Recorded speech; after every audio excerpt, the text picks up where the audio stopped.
la parte más conocida de este capítulo es toda la primera, pero yo voy a abordar la parte final. Este es el capítulo donde cuenta detalladamente el encuentro del apóstol Pablo con el Señor Jesucristo resucitado. Este es el capítulo que habla de la conversión del apóstol Pablo. Todos los primeros versículos hablan en detalle acerca de eso. Y yo voy a esta semana, este capítulo me tocó leerlo el día martes o miércoles, así que lo que les voy a compartir hoy es lo que aprendí en el devocional en esta semana. Y ya voy como por el capítulo 15 yo, pero les voy a predicar del capítulo 9 aquí. Y si puede mirar versículo 20, Hechos el capítulo 9, verso 20, ya le voy a dar el título del mensaje. Dice ahí la palabra de Dios, hermano, Hechos el capítulo 9, verso 20, dice, y enseguida predicaba a Cristo. Pablo se convirtió, fue bautizado, había estado como 3 días sin poder ver, ciego, recuperó la vista, fue bautizado, y ahora esto es lo que sucedió. Enseguida predicaba a Cristo en las sinagogas diciendo que este era el Hijo de Dios. Y todos los que le oían estaban atónitos y decían, ¿no es este el que asolaba en Jerusalén a los que invocaban este nombre? Y a eso vino acá, para llevarlos presos ante los principales sacerdotes. Pero Saulo mucho más se esforzaba y confundía a los judíos que moraban en Damasco, demostrando que Jesús era el Cristo. Y ese es el tema, hermano, y es el título de nuestro mensaje, demostrando que Jesús era el Cristo. Ahora, eso no era una misión de Pablo solamente, también es nuestra misión, demostrar que Jesús es el Cristo. Hay una materia que enseñamos en los seminarios, se llama Cristología. Esa materia, Cristología, habla, hermanos, como un estudio de la naturaleza, del origen del Señor Jesucristo. La materia Cristología abarca todo lo que es la obra de Cristo. Eso incluye su muerte, su resurrección, su reino, y también incluye la eternidad con Él como el Cordero de Dios. La materia Cristología habla de un tratado, de un documento acerca de la persona de Cristo. Yo tenía 2 palabras difíciles para ustedes, pero le voy a agregar una tercera. Cuando estudiamos este tema, usamos una palabra que se llama ontología. No tiene nada que ver con el dentista eso, La palabra ontología habla del origen, habla de la esencia, esa es la mejor palabra, del origen, de la esencia, de la identidad. Y cuando hablamos de cristología, hablamos de eso, de la esencia de Cristo, de su origen, su identidad. Entonces lo que Pablo tenía que hacer era demostrarle al mundo el origen de Cristo, qué era su esencia, qué era su identidad. Él tenía que demostrar al mundo que Jesús era el Cristo. Ese era su trabajo como predicador. Anunciar el evangelio a los gentiles en comienzo y demostrarlo a todo el mundo que Jesús era el Cristo. Ahora, la palabra Cristo, hermanos, es un término griego que quiere decir el ungido. En la historia de Israel habían 4 oficios. Y los que ocupaban ese oficio, los 4 eran ungidos. Una de la unción que se hacía en público era con aceite. Los 4 oficios, a saber, el de profeta, el de sacerdote, el de rey y el de juez. Esos 4 oficios, los hombres que representaban, sacerdote, profeta, juez y rey. De los 4 oficios, nuestro Señor Jesucristo ya ocupó 3. Resta solamente cumplir uno, que está en el futuro, cuando Él sea juez. Ya fue como profeta, ya fue como sacerdote, ¿no? Y ahora nos queda hacia el futuro, cuando Él sea juez. Ahora, hermanos, quiero que busque, después vamos a volver aquí a Hechos 9 en la parte final, pero quiero que busque ahora el Evangelio de Lucas, el capítulo 1, para que podamos entender en parte qué era lo que tenía que demostrar Pablo en su predicación de que Jesús era el Cristo, de dónde él iba a sacar su mensaje, de dónde iba a sacar el fundamento para predicar eso, del mismo lugar que lo tenemos que sacar nosotros. El Evangelio de Lucas, el capítulo 1, anuncia dos nacimientos. El capítulo 1 de Lucas habla del ministerio del ángel Gabriel, a quien se le conoce como el ángel de la anunciación, de la comunicación. Gabriel iba a anunciar en este capítulo dos nacimientos, el de Jesús y el de Juan el Bautista. Así que como aquí se anuncia la identidad, el origen, la esencia de Jesús, Pablo iba a tener que dominar este capítulo de Lucas, como nosotros también. Observe cómo dice la palabra ahí. Gabriel, el ángel, se le presenta a María. Y dice así en el versículo 30. Dice el ángel, entonces el ángel le dijo, María, no temas, porque has hallado gracia delante de Dios, y ahora concebirás en tu vientre, y darás a luz un hijo, y llamarás su nombre Jesús. Este será grande, y será llamado Hijo del Altísimo, y el Señor Dios le dará el trono de David, su padre, y reinará sobre la casa de Jacob para siempre, y su reino no tendrá fin. Esto es lo que Pablo tenía que usar para demostrar que Jesús era el Cristo. Su origen. María iba a ser engendrada por el Espíritu Santo, de modo que el hijo que iba a tener era de origen divino. Esa era la ontología, la esencia. Pablo tenía que demostrar en sus prédicas que el origen de Cristo era divino, que Él era el Mesías. El ángel le dice que Él se llama Jesús. Luego vamos a ver otro pasaje donde el mismo ángel habla con José y le dice el por qué se llamaba Jesús, porque Él iba a ser Salvador. Pero eso lo vamos a ver después.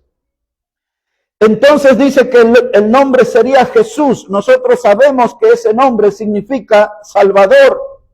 Ahora ya comenzamos a conseguir la información de cuál iba a ser la obra. Ahora dice también acerca del Señor que Él iba a ser llamado Hijo del Altísimo. No es como hoy que hay muchos que usan y tienen el nombre de Jesús. Este está bien identificado. Era el Hijo del Altísimo, el Hijo del Eterno. Es más, Él era Dios hecho hombre. Ahora dice aquí la palabra de Dios, hablando de todo lo que es la cristología, desde el origen, su obra, todo hasta el final de los tiempos. Dice que Él se sentará en el trono de David para reinar. Y quiero que note esto para que vea la síntesis histórica que le presenta el ángel. Dice versículo 33, y reinará sobre la casa de Jacob, ¿por cuánto tiempo? Para siempre, y su reino no tendrá fin. Este ángel tenía una capacidad de síntesis tremenda, ¿no? Le dio toda la historia, lo que era la persona, el origen, el nacimiento, el propósito de su venida en su nombre, y todo le pintó todo el futuro, un cuadro que se sentaría en el trono de David y sería rey para siempre. Ahí está todo. Esto es lo que Pablo tenía que predicar. Era el argumento que tenía que usar para demostrar que este Jesús, Hijo del Altísimo, era el Mesías. Era el Mesías. Y ahora nosotros también tenemos que manejar esa información. Y tenemos que conocer, porque este mundo también nos exige que nosotros demostremos que Jesús es el Cristo.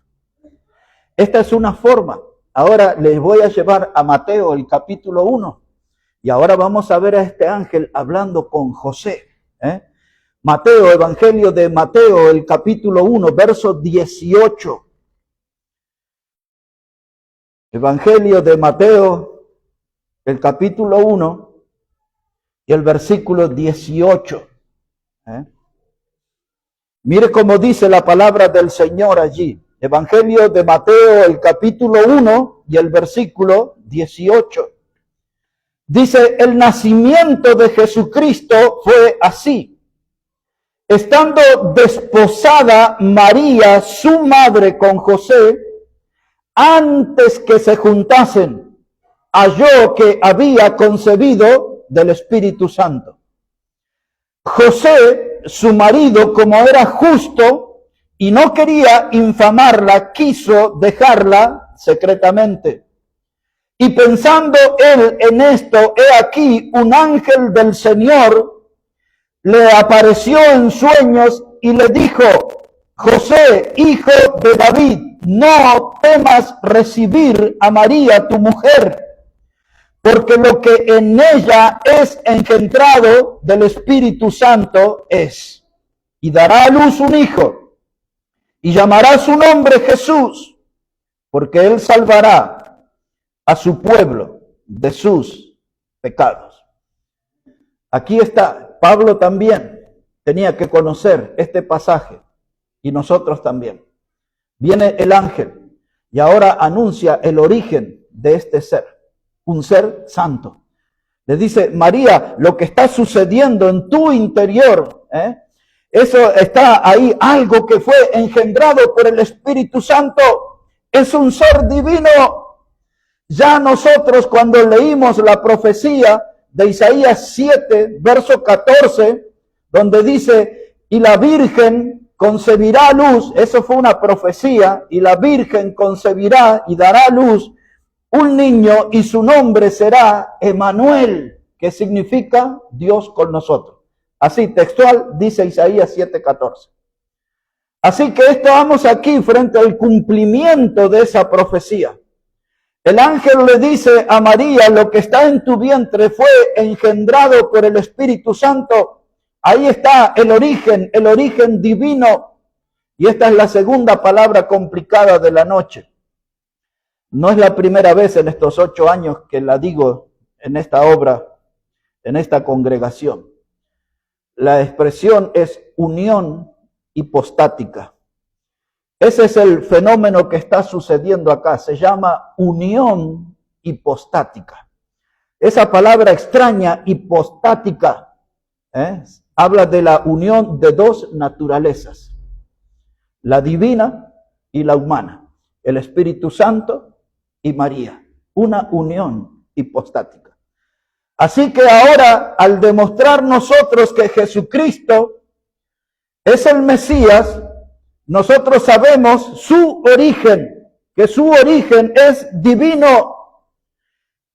Dios, a través del Espíritu Santo, obró en María y produjo esta unión entre la parte divina y la parte humana. El fenómeno se llama unión hipostática.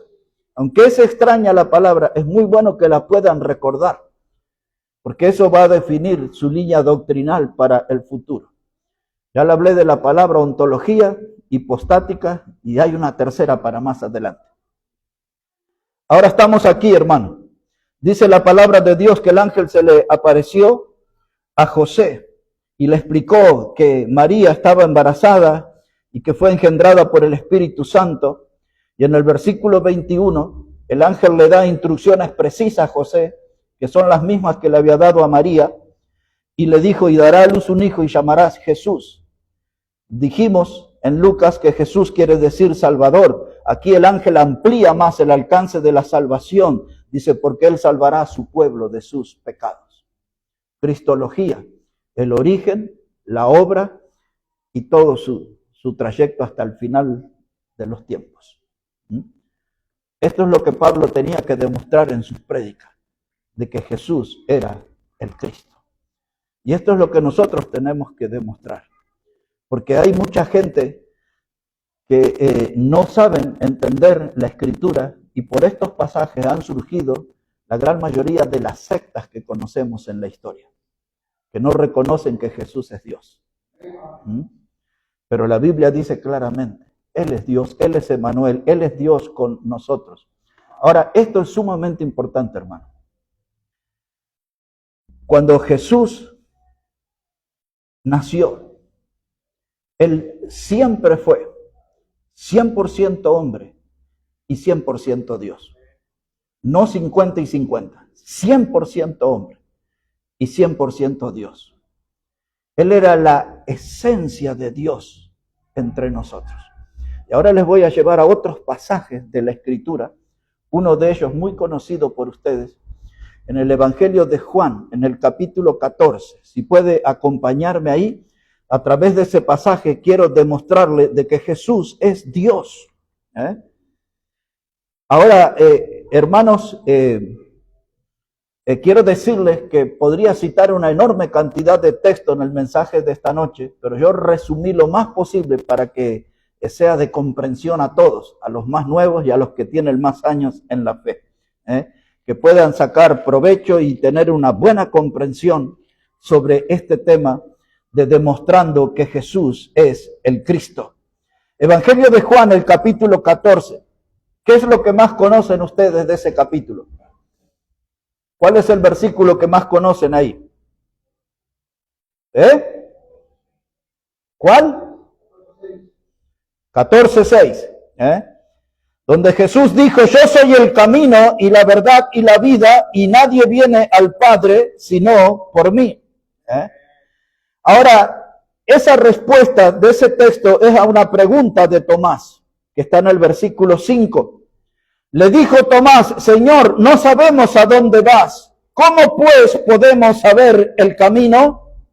Y Jesús le dijo, es una respuesta a Tomás, yo soy el camino y la verdad y la vida, y nadie viene al Padre sino por mí. Si me conocieseis, también a mi Padre conoceríais.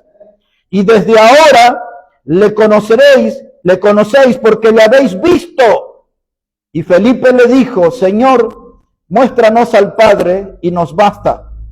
Jesús le dijo, tanto tiempo hace que estoy con vosotros y no me has conocido, Felipe.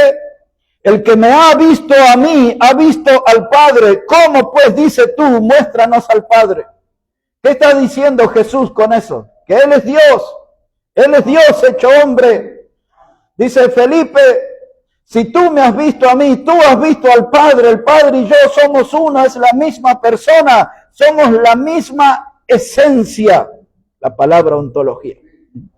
La misma sustancia, la misma persona. Y de paso aprovecho y le digo, hermano, no hay tres dioses. Hay un Dios que se manifiesta en tres personas. Padre, Hijo y Espíritu Santo. Padre, Hijo y Espíritu Santo. Un solo Dios que se manifiesta en tres personas. Esto no era del mensaje, pero les puede ayudar.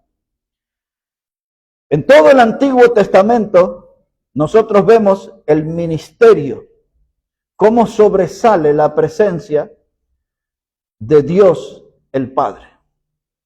En los 4 evangelios vemos cómo sobresale la persona de Dios el Hijo. Y desde Hechos capítulo 2, la fiesta de Pentecostés, cuando desciende el Espíritu Santo, hasta los días que estamos viviendo, es el tiempo del ministerio del Espíritu Santo. El Dios hecho trino se dividió bien la historia en qué parte cada uno de ellos iba a ser el protagonista. En el Antiguo Testamento, Dios el Padre; en los Evangelios, Dios el Hijo; en todo el Nuevo Testamento, nuestros días, Dios el Espíritu Santo. Es la actividad. 3 personas, un solo Dios. Nunca confundan eso. Son 3 personas, pero un solo Dios. Y ahora aquí en el Evangelio de Juan vamos a aprovechar que estamos cerca en el capítulo 17.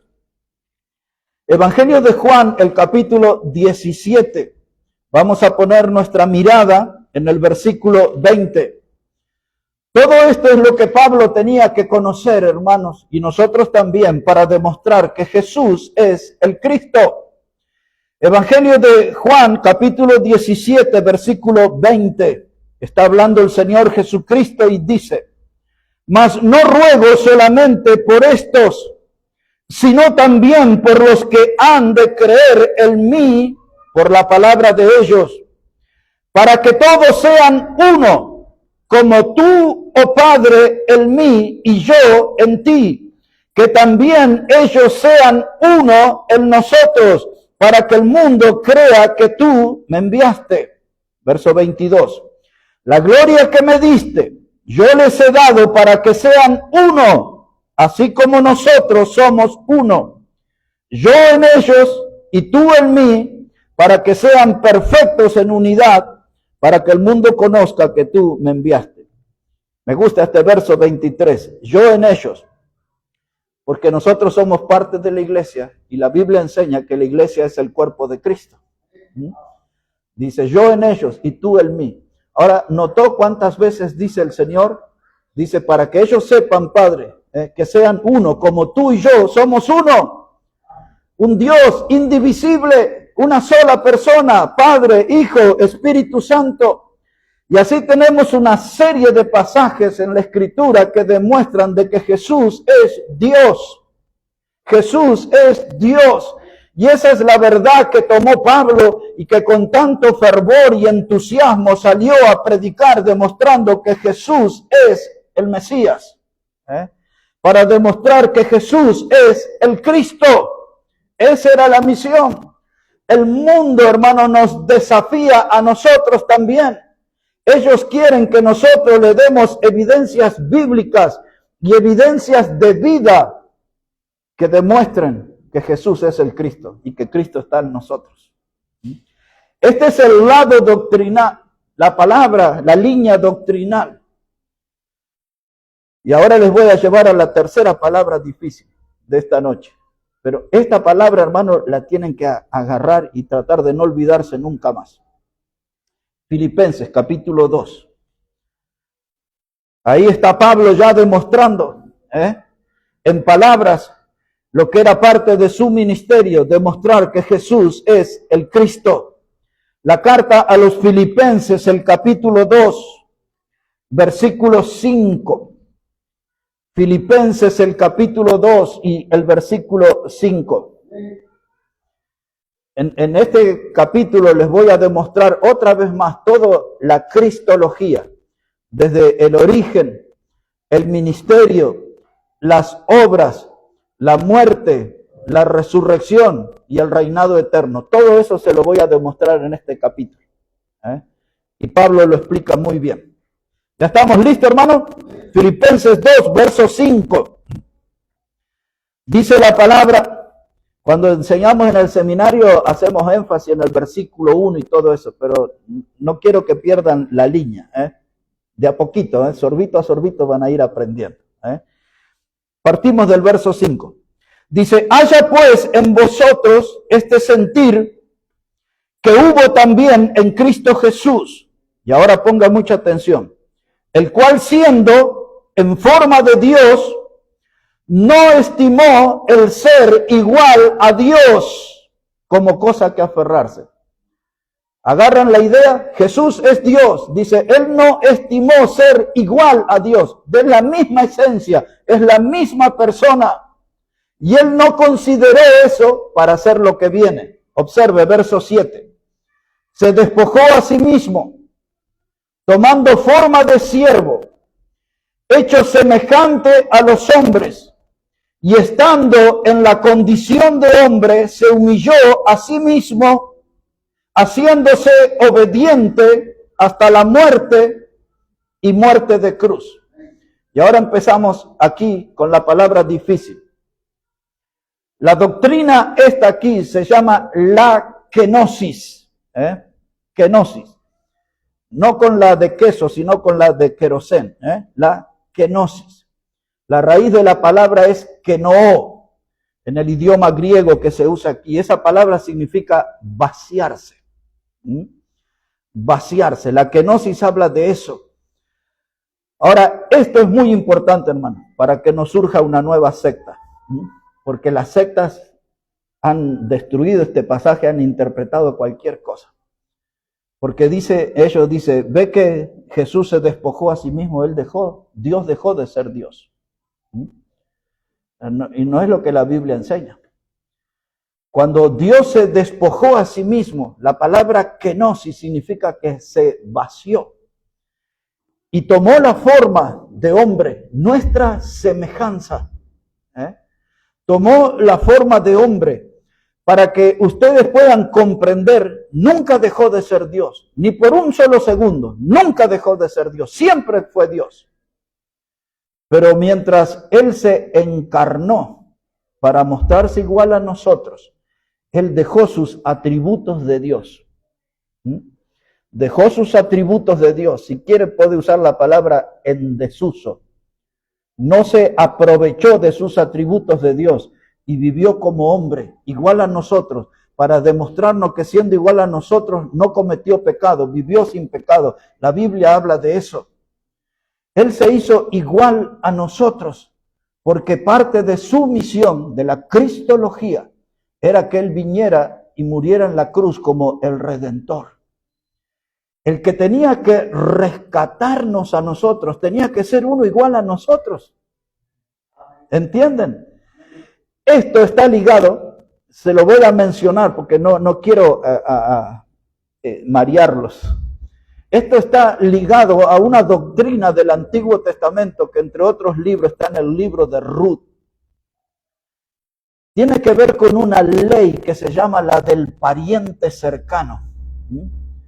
Cuando una persona moría y no dejaba hijos, entonces el hermano del muerto tenía que casarse con la viuda. Y entonces heredaba en los terrenos o lo que era posesión de su hermano. Y parte de esa ley que se conocía como el levirato decía que el nombre del primer hijo que surgiera tenía que llevar el nombre del hombre muerto.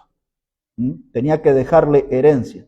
Bueno, hay cantidad de pasajes del Antiguo Testamento, pero esa es la ley del pariente cercano. Y entonces en el libro de Ruth, que todos más o menos recordamos y conocemos, había ahí una persona que aparece con el nombre de fulano. Ruth quedó viuda, vuelve con su suegra Noemí a la tierra. Y había allí un hombre que era el pariente cercano, el que le tocaba casarse con ella y heredar. Y ahí lo llaman a ese hombre y le dicen, ¿vas a heredar? Y el hombre dijo, no. Y finalmente el que seguía en la lista se llamaba Booz. Y ese fue el que dijo, fulano, bueno, si tú no vas a casarte con la viuda, aquí estoy yo. Y de esa unión, de ahí viene el árbol genealógico, el Señor Jesucristo, de esa unión de Ruth. Ahí se expresa esa doctrina del pariente cercano, del que redimió, el que rescató el honor de esta mujer. Y después de ese matrimonio, nació alguien que tiene nombre aquí en esta iglesia, que se llamaba Obed. Y después nació Isaí. Isaí fue el padre de David y Jesús es de la raíz de David, ¿se acuerdan? Ahí viene todo. Después Mateo capítulo 1, ahí tiene todo el árbol genealógico. Pero ¿qué es lo que quiero enseñarle? Ahí está el ejemplo del pariente cercano, el que redimió, rescató. Esa es la figura que vemos aquí. Cristo se hizo igual a nosotros para rescatarnos, para redimirnos y para ponernos en un lugar de privilegio, como en ese caso del pasado fue con Ruth. Aquí está la doctrina, hermano. Entonces él tenía que ser semejante a nosotros. Y entonces iba a decir, sí, pero qué fácil, si él era Dios y vivió como Dios, como dicen algunos, él no sufrió nada en la cruz porque él era Dios. No, sí, él sufrió porque él estaba como hombre ahí. Era igual a nosotros, semejante a nosotros. Porque ¿qué Dios conoce usted que tuvo sed? Él tuvo sed y fue al pozo de Jacob. ¿Qué Dios conoce usted que tuvo hambre? Él fue a la higuera a buscar higos. Y así le puedo demostrar tantas cosas, que Él era igual a nosotros, Él era Dios hecho hombre, pero tomó todos los atributos divinos que era Dios y los dejó a un costado y vivió igual a nosotros para poder redimirnos, rescatarnos, salvarnos eternamente. De todos modos, ustedes van a absorber todo lo que puedan, pero ya vamos a ir retomando estas doctrinas. Jesús era Dios hecho hombre. Isaías dijo, Emmanuel, Dios con nosotros. Ahora, ya que está ahí en Filipenses, no lo voy a llevar lejos, no pierda el capítulo, pero un par de hojas más adelante tiene la carta a los Colosenses. Y quiero que mire un solo texto muy breve que demuestra de que Jesús era Dios 100%. ¿Ya está ahí preparado? Colosenses capítulo 2, versículo 9. Viene hablando acerca de Cristo y dice, porque en Él habita corporalmente toda la plenitud de la deidad. La palabra deidad, hace pocas semanas, 2 semanas atrás, un hermano me preguntó qué significa deidad. Habla de la esencia divina, habla de Dios. Lo que este texto está diciendo, que en la persona de Cristo habita corporalmente Dios, enteramente Dios. No una parte de Dios, todo Dios, porque Jesús es Dios, hermano. Él es Dios hecho hombre.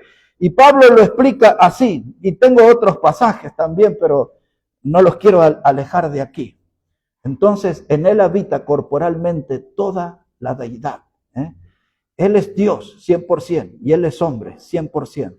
La unión hipostática, la kenosis. Solamente Él dejó de los atributos de Dios por un tiempo, pero Él siempre fue Dios, nunca dejó de ser Dios, siempre, siempre, siempre fue Dios.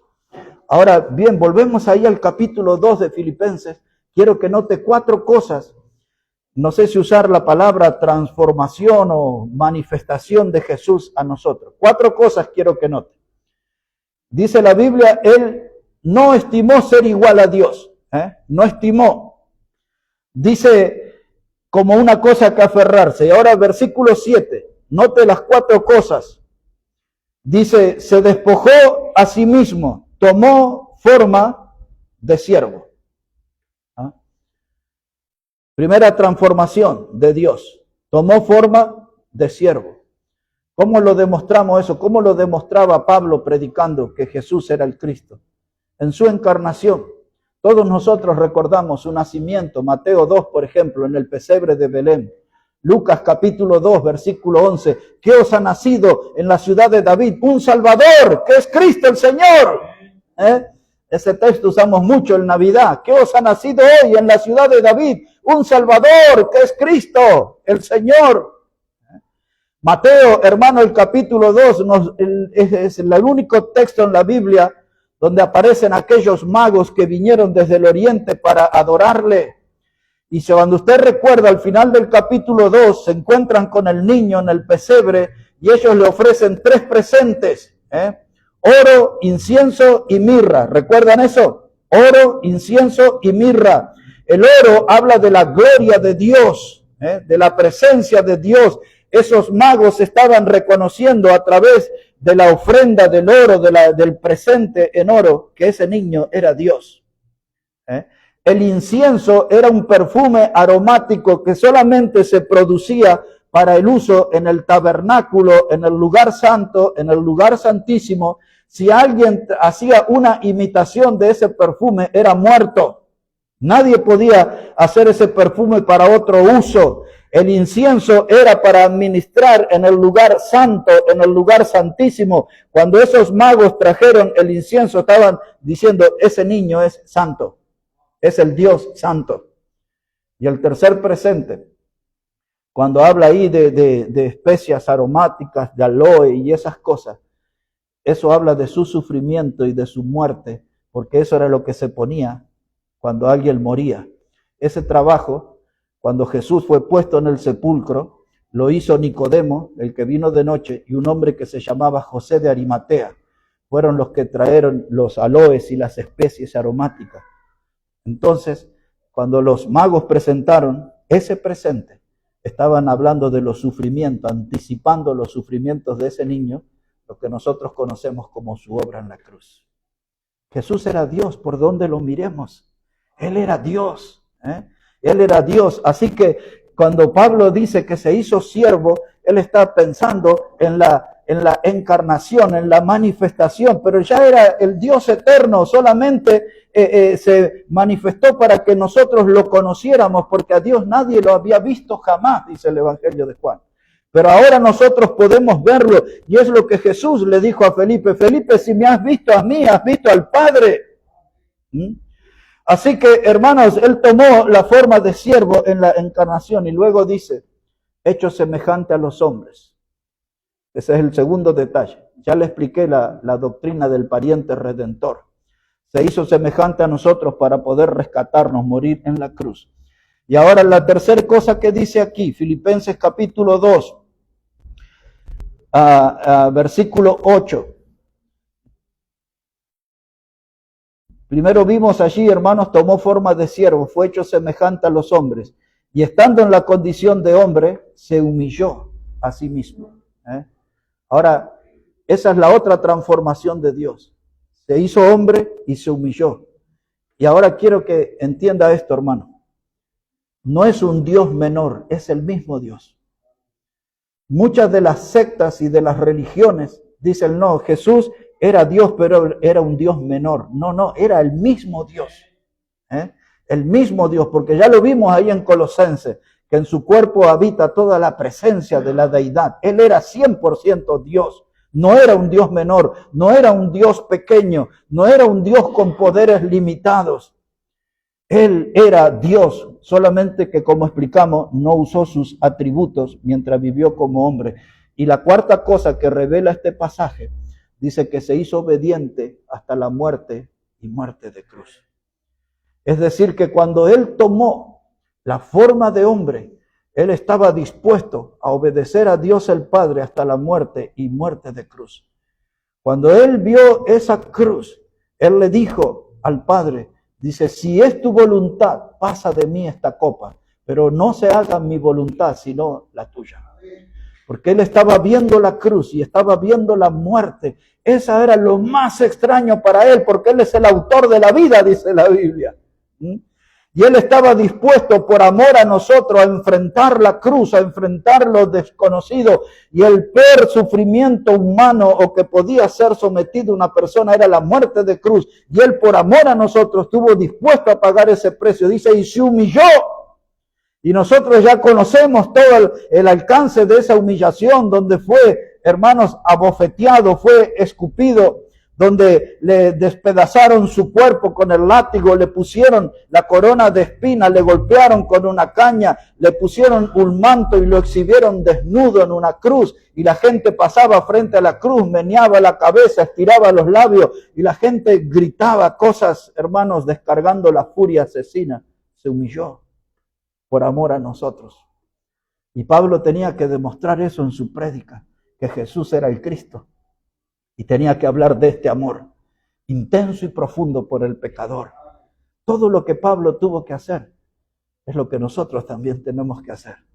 Predicar y demostrar que Jesús es el Cristo, que Jesús es el Cristo. Se despojó, hermanos. Y ahora, esta semana, cuando leía en mis devocionales este capítulo, ¿cuántas veces lo habré leído en 40 años? No sé cuántas veces. Pero esa expresión de la cual tomo el título para nuestro mensaje, así me saltó. Ya sentí que Dios dice, este es el tema. Esa frase de Pablo, nunca la había notado antes, que él tenía que demostrar que Jesús es el Cristo. A la luz de la meditación que estaba haciendo en esta semana, que me llamó la atención, entonces dije, yo tengo que predicar a Cristo. Y ustedes también tienen que predicar a Cristo. Tenemos que demostrar que Jesús es el Cristo. ¿Y cómo lo vamos a hacer? Tenemos que predicar, tenemos que anunciarlo. No solamente en prédicas, testificando, sino que tenemos que demostrarlo en nuestro estilo de vida. ¿Se acuerdan el sábado anterior que estudiamos capítulo 4 de Hechos y en el versículo 13 los sacerdotes y los ancianos y los gobernantes no podían oponerse a los apóstoles porque dice Hechos 4:13 que reconocían que ellos habían estado con Jesús? Decían que eran gente del vulgo, sin letra, no tenían estudio, pero era evidente que habían estado con Jesús. Esas vidas luminosas lucían un testimonio que no se podía negar, que conocían a Jesús y que habían estado con Jesús. Y ese es nuestro desafío, no solo predicar en un púlpito, no solo testificar en la calle o en cualquier lugar, sino que en nuestro estilo de vida se tiene que notar la evidencia de que conocemos a Jesús y que Jesús vive en nosotros. Esa es parte de la forma de demostrar que Jesús es el Cristo, hermanos. Y ahora hay algo que quiero que pensemos.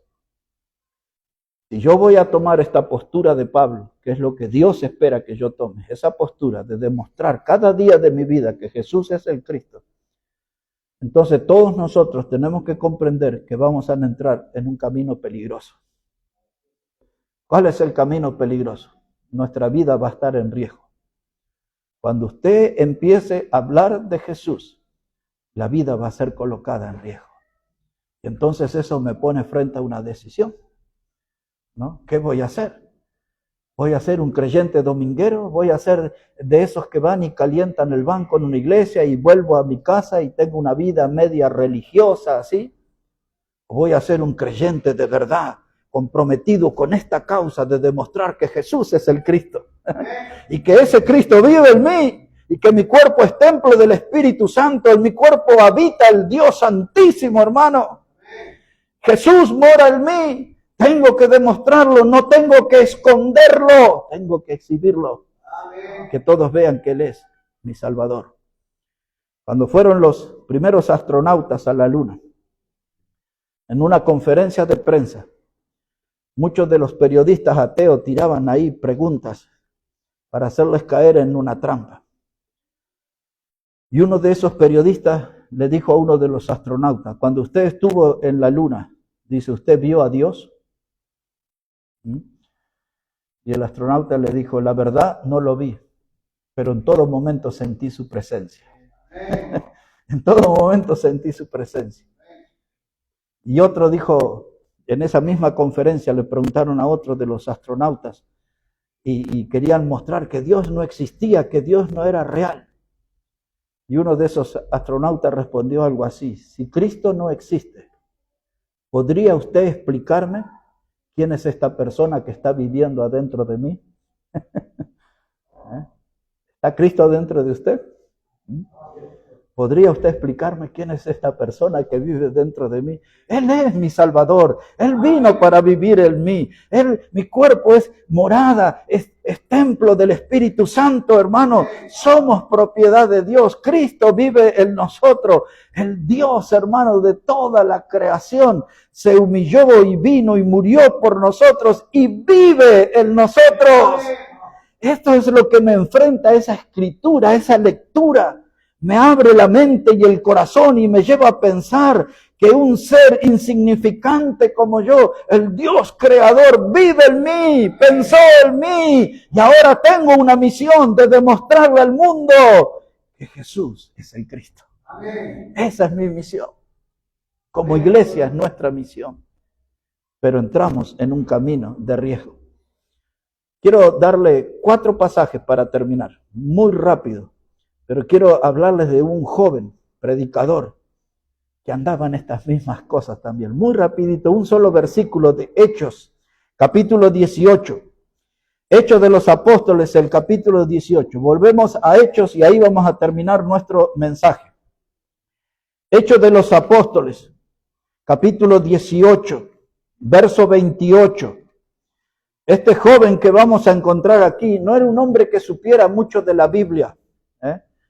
Él mismo lo dice, era una persona que tenía un conocimiento limitado acerca del Señor, pero fue encontrado por un matrimonio que se llamaban Aquila y Priscila, eran unos italianos y hacían carpas, fueron compañeros de trabajo de Pablo, hacían carpas junto con Pablo en un tiempo. Y ellos fueron los que instruyeron a este joven que si bien no conocía de la Biblia casi, era un hombre poderoso en su predicación. Se llamaba Apolos. Mire lo que dice la Biblia sobre Apolos. Hechos 18, verso 28. Dice sobre Apolos, porque con gran vehemencia refutaba públicamente a los judíos, demostrando por las Escrituras que Jesús era el Cristo. Es lo que hacía Pablo y es lo que tenemos que hacer nosotros. Lo hizo Apolo con vehemencia, hermano. No tenía un lenguaje tímido, un lenguaje entre labios. No, hermano, con certeza, este es así. Jesús es el Cristo.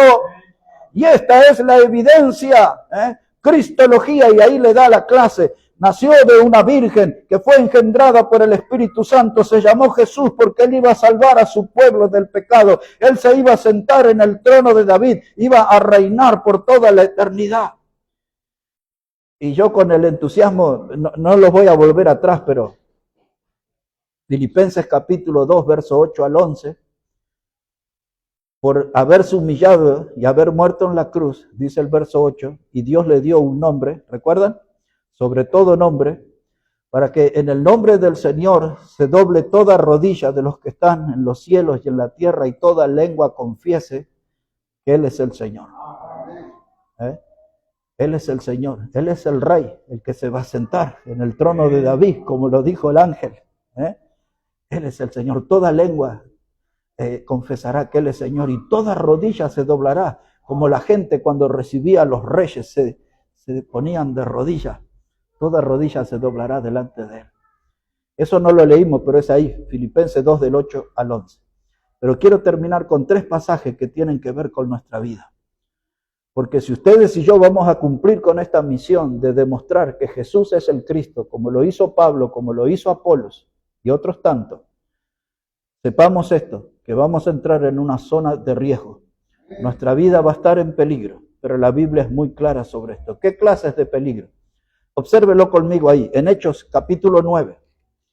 En Hechos el capítulo 9. Observe lo que le pasó a Pablo. Dice la palabra de Dios, Hechos 9, verso 21. Hechos 9, 21, dice, y todos los que le oían estaban atónitos y decían, ¿no es este el que asolaba en Jerusalén a los que invocaban este nombre? Y a eso vino acá, para llevarlos presos ante los principales sacerdotes. Pero Saulo mucho más se esforzaba y confundía a los judíos que moraban en Damasco, demostrando que Jesús era el Cristo. Y ahora ponga atención. Verso 23. Pasados muchos días, los judíos resolvieron en consejo matarle. Pero sus acechanzas llegaron a conocimiento de Saulo, y ellos guardaban las puertas de día y de noche para matarle. Eran entonces los discípulos, tomándole de noche, le bajaron por el muro, descolgándole en una canasta. Aquí está el hombre que entró en un camino peligroso. Él tomó la decisión, hermano. Yo voy a predicar, yo voy a demostrar que Jesús es el Cristo. Y eso produjo una reacción en el enemigo y procuraban matarle y buscaban oportunidad para matarle. Y hacían guardia en la puerta, hermanos. Y cuando Pablo se enteró de los planes del enemigo, le tuvieron que bajar por una canasta. Es casi la misma figura del Antiguo Testamento cuando Rahab, la ramera, los descolgó por las canastas los espías que habían ido a ver que era verdad la promesa de Dios, que había una tierra que fluía leche y miel para ellos. La misma figura. Pero ahora aquí, un poquito más, Hechos 9, verso 26. Observe, hermano. Cuando uno predica que Jesús es el Cristo, entra en un camino peligroso. Dice verso 26, cuando llegó a Jerusalén, trataba de juntarse con los discípulos, pero todos le tenían miedo, no creyendo que fuese discípulo. Y entonces Bernabé, tomándole, lo trajo a los apóstoles y les contó cómo Saulo había visto en el camino al Señor, el cual le había hablado y valerosamente en el nombre de Jesús. Y estaba con ellos en Jerusalén, y entraba y salía, y hablaba denodadamente en el nombre del Señor, y disputaban con los griegos, pero estos procuraban matarles. Los judíos querían matarle, los griegos querían matarle. Muchas veces en la Biblia la palabra griego se refiere a gentiles, a gente que no es judía. Los griegos querían matarle. ¿Por qué los judíos le querían matar? ¿Por qué los griegos querían matarle? Porque él estaba predicando y demostrando que Jesús es el Cristo. La predicación. Un último texto y terminamos. Aquí también en Hechos, pero ahora en el capítulo 23. Esta verdad, hermano, está en muchos pasajes. Yo lo he resumido solamente para que podamos tener una mejor comprensión. Pero aquí en Hechos el capítulo 23, para que usted vea cómo actúa el enemigo cuando uno se compromete a demostrar que Jesús es el Cristo. Hechos capítulo 23, versículo 12. Dice la palabra: venido el día, algunos de los judíos tramaron un complot y se juramentaron bajo maldición, diciendo que no comerían ni beberían hasta que hubiesen dado muerte a Pablo.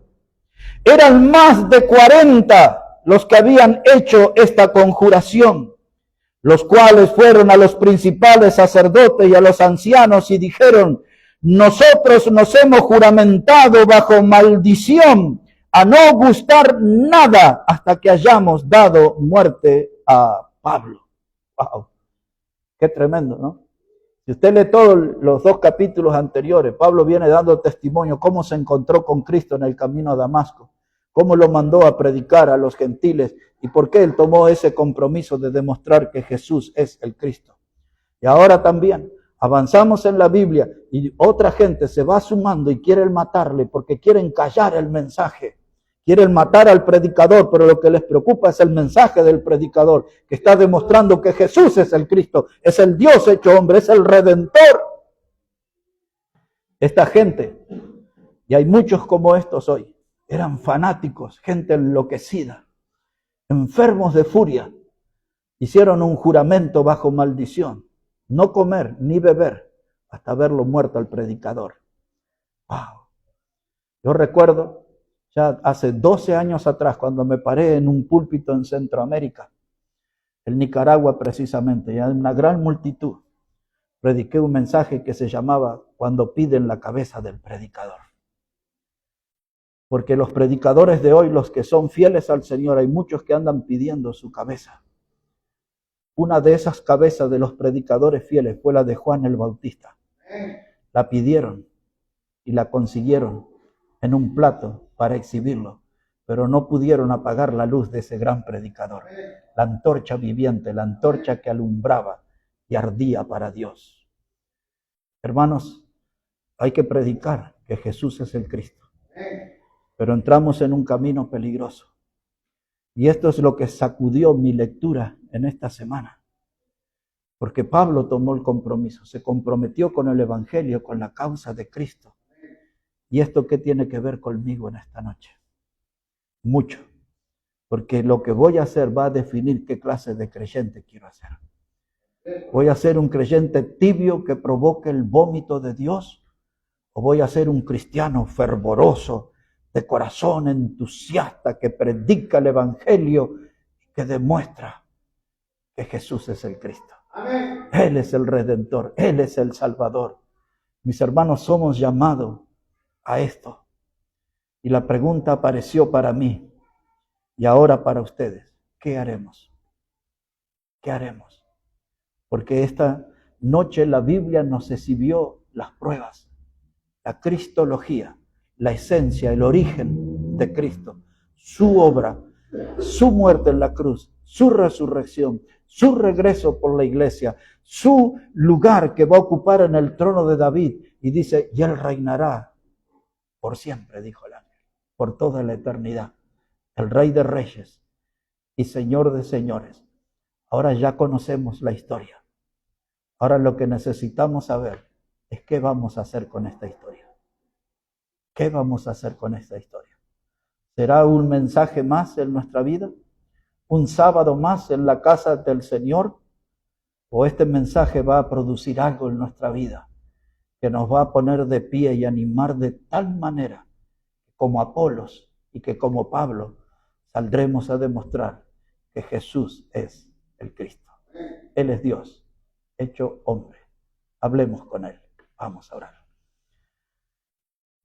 Padre, te damos gracias en esta noche por tu palabra y tu gran amor, y cómo un día en tu lugar de gloria desviaste la mirada hacia nosotros, hombres pecadores, y tomaste la decisión de venir a este mundo, tomando nuestra forma y aceptar ir a morir en esa muerte humillante en la cruz, para traernos una salvación que es eterna. Que tu palabra, Padre, pueda obrar hoy para despertarnos, para sacudirnos y para motivarnos de tal manera que como Pablo salgamos a demostrar que Jesús es el Cristo.